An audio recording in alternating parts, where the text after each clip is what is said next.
ऐसे 5 बिजनेस के बारे में आपको बताने वाला हूं जो आप कहीं से भी शुरू कर सकते हैं। क्या आपको लगता है कि पैसा कमाने के लिए बड़े शहर जाना जरूरी है? बहुत बड़ी जमीन नहीं, बहुत बड़ा पैसा नहीं।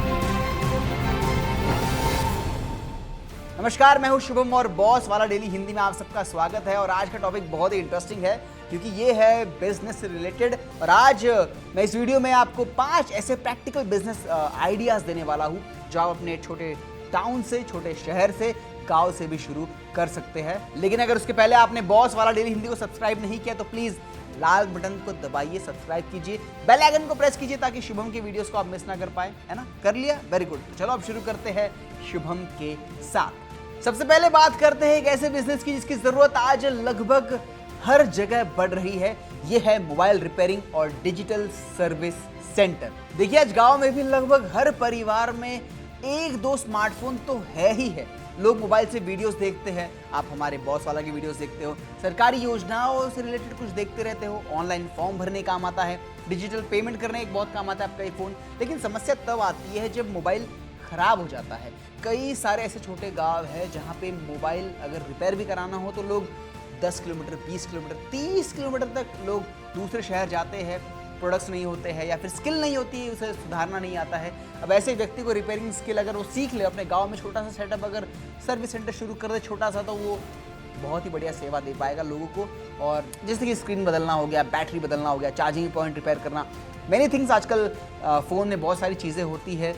अगर वो रिपेयर करना सीख जाता है, एक छोटा सा कोर्स कर लेता है 2-3 महीने का, तो वो अपने गांव में ही सेटअप शुरू कर सकता है।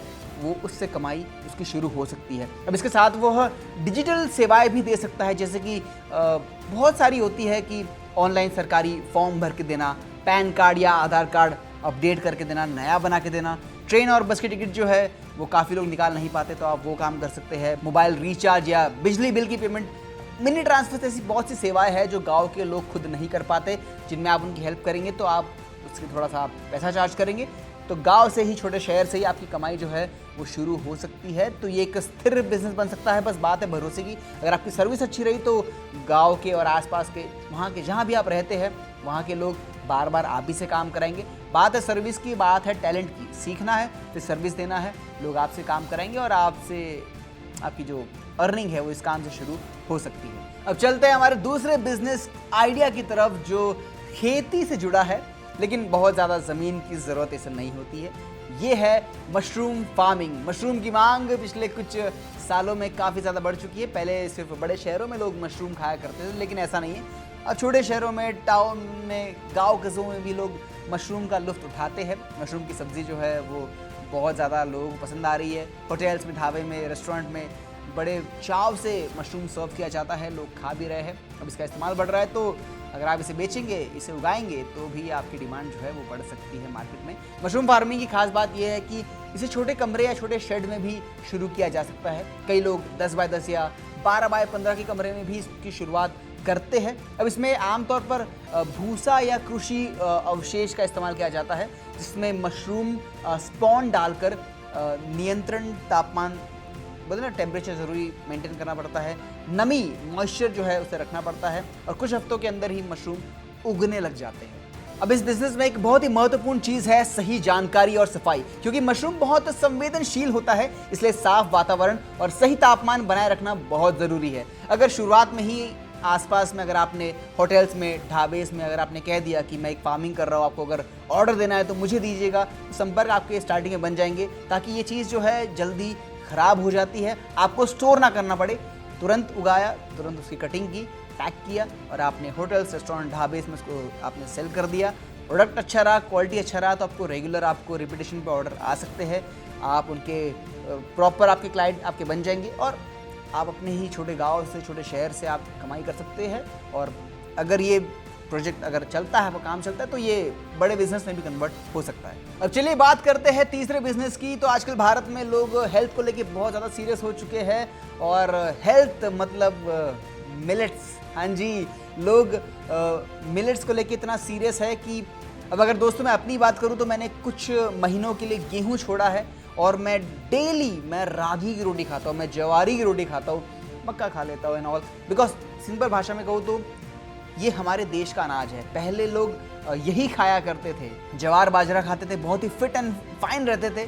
फिर बाद में गेहूं ने, सॉफ्ट रोटियों ने जगह ले ली हमारे भारत के किचनों में, मैदे ने जगह ले ली। पर अब लोग हेल्थ को लेके बहुत ज़्यादा सीरियस है और उन्हें चाहिए मिलेट्स। अब यही मिलेट्स प्रोसेसिंग और पैकेजिंग का जो बिजनेस है वो आपके लिए बहुत ही कारगर साबित हो सकता है। ज्वार बाजरा और रागी जैसे जो फसल भारत में लंबे समय से उगाई जाती है, उगाई जा रही है आज भी। पहले गांव के लोग ही खाते थे, लेकिन अब जैसे मैं पहले ही कहा कि हेल्थ को लेके सब सीरियस हो चुके हैं। लेकिन मैं ये कहूँगा कि अगर आप सिर्फ इसे बेचेंगे तो ये सही नहीं रहेगा। आपको इसे प्रोसेस करके बेचना है ताकि आपका ब्रांड बने और आपकी कमाई इससे हो सके। देखिए, मिलेट्स से आप कई तरीके के प्रोडक्ट बना सकते हैं, लेकिन मिलेट्स का आटा, मिलेट्स का दलिया, मिलेट्स के स्नैक्स और हेल्दी जो मिक्स है, अगर कोई व्यक्ति उससे बना के बेचता है तो अच्छी कमाई करेगा। अगर आप मिलेट बेचोगे तो उसमें कमाई कम होगी, पर आपको उसे साफ करके, उसे आपको प्रॉपर प्रोसेस करके, पीस के, उसको पैक करके अगर आप उसको सुंदर पैकिंग में अगर बेचेंगे तो आपको उसकी कमाई जो है थोड़ी ज़्यादा मिलेगी और आपका नाम भी जो है मार्केट में चलेगा कि यार इन भाई साहब का जो मिलेट का जो आटा है या जो मिलेट जो ये लोग बेचते हैं काफ़ी अच्छी क्वालिटी का होता है। तो पैकेजिंग प्रोसेसिंग पर आपको ध्यान देना है। या आप अपने घर से भी कर सकते हो। जी हाँ, ये पॉसिबल है, घर से भी करना मुश्किल बात नहीं है, कर सकते हो। तो किसानों से मिलेट खरीद कर उसे प्रोसेस करना है, पैक करके लोकल दुकानों में सप्लाई करना है। और एक तरीका ये भी है कि आप धीरे धीरे से आप अच्छी क्वालिटी में अगर आपने कर लिया, अच्छा अगर रिस्पॉन्स आ रहा है तो सोशल मीडिया के थ्रू भी आप इसे बेच पाएंगे।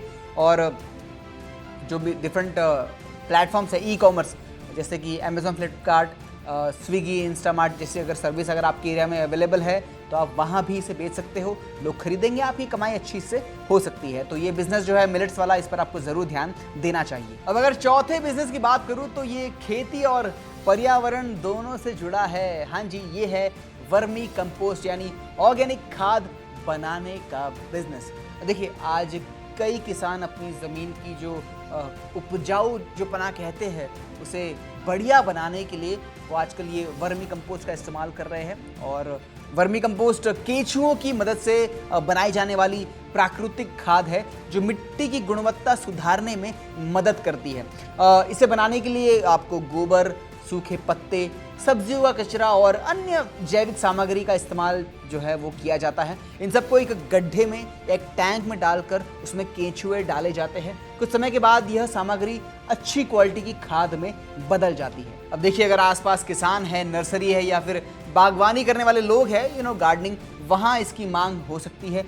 कई किसान अब ऑर्गेनिक खेती की तरफ बढ़ रहे हैं, इसलिए वर्मी कंपोस्ट की ज़रूरत भी धीरे धीरे बढ़ रही है। इस बिजनेस की खास बात यही है कि इसका कच्चा माल अक्सर गांव में आसानी से उपलब्ध हो जाता है, छोटे शहरों में आसानी से उपलब्ध हो जाता है और छोटे स्तर से शुरू करके धीरे धीरे इसे बढ़ा बनाया जा सकता है। ऑर्गेनिक फार्मिंग बहुत ही डिमांड में है आजकल, तो अगर आप ये काम करने का सोच रहे हो, कर सकते हो। इन्वेस्टमेंट इसमें थोड़ी सी कम होती है, रिस्क भी थोड़ा सा कम रहेगा, पर अगर मुनाफा अगर हो रहा है, धीरे धीरे बढ़ाइए उसे और इसे आप एक स्टेबल बिजनेस में कन्वर्ट कर सकते हैं। काफ़ी लोगों ने किया है, आप भी कर सकते हैं। अब चलिए बात करते हैं पांचवें और आखिरी बिजनेस की, जो आजकल इको फ्रेंडली प्रोडक्ट्स के कारण चर्चे में है। ये है हमारे बैम्बू। हाँ जी, बांस, ये बहुत मार्केट टेक ओवर कर रहे हैं। अब बाम्बू से जो प्रोडक्ट बन रहे हैं उसकी डिमांड सिर्फ भारत में नहीं, दुनिया भर में, क्योंकि लोग प्लास्टिक का इस्तेमाल जो है वो कम से कम करना चाहते हैं। इससे पर्यावरण को बड़ा नुकसान होता है। तो बैम्बू जो है वो प्लास्टिक की जगह ले रहा है और बांस एक ऐसा संसाधन है जो आसानी से मिल जाता है और सजावट की चीज़ें जब इससे बनती है तो लोगों को बड़ा लुभाती है। और क्या कुछ नहीं बना सकते हो आप, टोकरी बना सकते हो, स्टोरेज के बास्केट है, लैंप है, होम डेकोर है, फर्नीचर तक बैम्बू से बन रहा है, गिफ्ट आइटम इससे बनाए जाते हैं। तो बैम्बू जो है वो बहुत ज़्यादा डिमांड में चल रहा है। अगर किसी क्षेत्र में बांस आसानी से उपलब्ध है और स्थानीय कारीगर को अगर आप हायर कर लेते हो जिनके पास एक्सपीरियंस है, तो आप उससे अच्छे प्रोडक्ट बनाकर एक अच्छा बिजनेस खुद का स्टार्ट कर सकते हो। जो इन प्रोडक्ट्स को आपको बनाना है और मार्केटिंग भी आपको थोड़ी बहुत करनी होगी सोशल मीडिया के थ्रू, ऑनलाइन प्लेटफॉर्म के ज़रिए आपका प्रोडक्ट जो है बिक सकता है। पर आपको क्वालिटी अच्छी रखनी है, आपको फिनिश अच्छा रखना है। सिर्फ नॉर्मल बनाने से काम नहीं चलेगा, कुछ एक्सक्लूसिव, कुछ प्यारा सा आपको बनाना पड़ेगा ताकि लोग आपका प्रोडक्ट खरीदे। क्वालिटी तो अच्छी रहेगी बिकॉज बैम्बू है, ऑब्वियस सी बात है। तो ये जो बिज़नेस है बैम्बू से रिलेटेड, आपको बैम्बू लाना है, कुछ कारीगरों को हायर करना है, प्रोडक्ट्स बनाना है और उसको आपको आसपास मार्केट में बेचना है, दुकानों पर बेचना है, सोशल मीडिया के थ्रू आप बेच सकते हो। और मेले अक्सर सजाए जाते हैं, कुछ एग्जीबिशंस लगाए जाते हैं, वहाँ आप अपने इन प्रोडक्ट्स को बेच सकते हो। आपकी अच्छी कमाई हो सकती है और आप एक अपना खुद का एक बिजनेस बना सकते हो, खुद की एक वेल्थ शुरू करने की कोशिश आप कर सकते हो। तो दोस्तों, ये 5 बिजनेस के बारे में मैंने आपसे बात की, जैसे आप अपने गांव से कर सकते हो, टाउन से कर सकते हो, छोटे शहर से कर सकते हो। आपको बड़े शहर जाने की ज़रूरत नहीं है, ये आप वहाँ से कर सकते हो, अपने फैमिली के साथ रह के कर सकते हो। तो इन 5 में से आपको कौन सा बिजनेस सबसे ज़्यादा अच्छा लगा या फिर किस बिजनेस पे आपको डिटेल में केस स्टडी चाहिए, ये बात आप मुझे कमेंट में ज़रूर लिख के बताइए। और हाँ, अगर आपने अभी तक बॉस वाला डेली हिंदी को सब्सक्राइब नहीं किया तो प्लीज़ रेड बटन को प्रेस कर दीजिए, बेल आइकन को आप ज़रूर प्रेस कीजिए, ताकि आने वाले शुभम की जो वीडियोस है बिजनेस रिलेटेड वो मैं बनाने वाला हूँ, उसे आप मिस ना कर पाए, आपको नोटिफिकेशन तुरंत मिल जाएगा। तो प्लीज़ बेल आइकन को प्रेस कर दो। मिलेंगे अगले वीडियो में। Till then keep watching boss वाला डेली हिंदी। ब्रांड पार्टनरशिप्स और एडवर्टाइजिंग इंक्वायरीज के लिए ईमेल कीजिए brand@bosswala.com या व्हाट्सएप कीजिए 9108014192 पर। बॉस वाला, बी द बॉस।